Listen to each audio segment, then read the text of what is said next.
A town councilor faces a recall election today after authorities say he shot a teen boy in the face. Thanks for joining us. I'm Lauren Scafidi. As our Courtney Yoon reports, Brent Metz's election comes as his case moves through the court system. A couple hundred ballots have already been mailed to voters here in Mountain View. It's a small 12-block town that's just west of Sheridan Boulevard, bordered between 41st and 44th Avenues. Town Councilor Brent Metz faces 4 felony counts, including second-degree assault and menacing. It all stems from an incident in September on his property in Conifer. 2 teenage boys visited his property and jumped a fence to inquire about shooting homecoming photos on the land, according to Metz's arrest warrant and the Jefferson County Sheriff's Office. Nobody answered the door, but a short time later, the arrest warrant says Metz confronted the teens in a vehicle and pulled out a gun. That gun went off and a bullet went through the windshield, hitting one of the teens in the face. That teen survived the shooting. The recall effort aims to remove Metz, quote, due to significant loss of trust, safety concerns, and recent criminal charges that have further undermined his ability to lead effectively. Former Mountain View Mayor Jeff Kitty says if it would have been him, he would have resigned.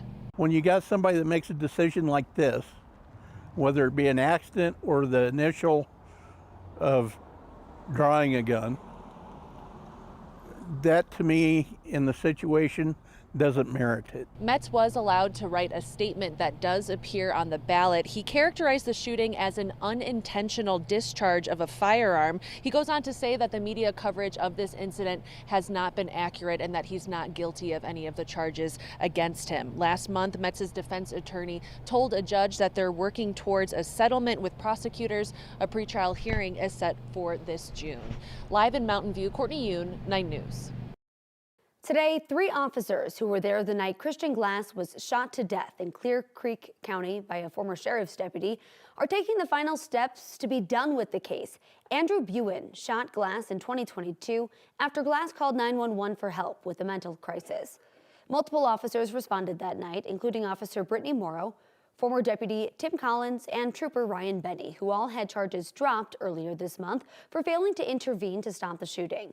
Later today, all 3 officers will head back to court to try to get those records sealed. The Summit County Sheriff's Office says it was working to recover a body from some difficult terrain this morning. At around 8:30, the office shared on social media that it was trying to recover the body near North 10 Mile Creek trailhead off of I-70, about 5 minutes out from Frisco. The sheriff said the person had been reporting missing from Frisco, but authorities clarify this recovery is not connected to another missing man they were looking for over the weekend. It will likely take 5 years to fully clean up the effects of the Bishop Well blowout in Gilton last month. That's according to a state agency in Weld County. For 5 days, the well spewed out water, natural gas, and oil into the air, forcing evacuations. Since sealing off the well, Chevron has disposed of more than 7,000 cubic yards of impacted soil and thousands of barrels of recovered liquids. The Energy and Carbon Management Commission will oversee cleanup work, but the target date to finish is not until April 2030. The 2 tornadoes that damaged homes and properties in Colorado over the weekend have been rated as EF2s by the National Weather Service. Earlier this morning, the NWS said the tornadoes that struck in Bennett and Elbert County had wind speeds of 111 to 135 miles per hour. More than 30 buildings were destroyed or damaged when those hit on Sunday. Taking a live look outside, we're getting ready for some much different weather today. Joining me now is Keely Chalmers with our 9 News Weather Impact team. Keely, what can people expect outside today? Yeah, a gorgeous day, mostly sunny skies, a little bit of a breeze. Those winds will be picking up this afternoon, but I want to talk about those EF2 tornadoes real quick. Both the one in Elkhorn Ranch and the one in Bennett on Sunday. Again, we talk about they were confirmed by the National Weather Service to be EF2 tornadoes, and that means they, by definition, cause considerable damage. One step below an EF3, which causes severe damage to buildings, and one step above an EF1, which causes moderate damage to buildings. So again, considerable damage to these buildings. That's why those tornadoes were rated as an EF2. 63 out there right now around the metro area. We're looking at light winds at this point, but those winds will be picking up, so expect breezy conditions this afternoon. As current temperatures mainly in the 60s across the plains. We're looking at 40s and 50s in the mountains. Current winds, again, a little bit breezy. Wiggins, Fort Morgan, we're looking at about 20-mile-per-hour wind gusts. Pretty breezy in the foothills as well. Not too bad right now, but those winds are going to be picking up this afternoon.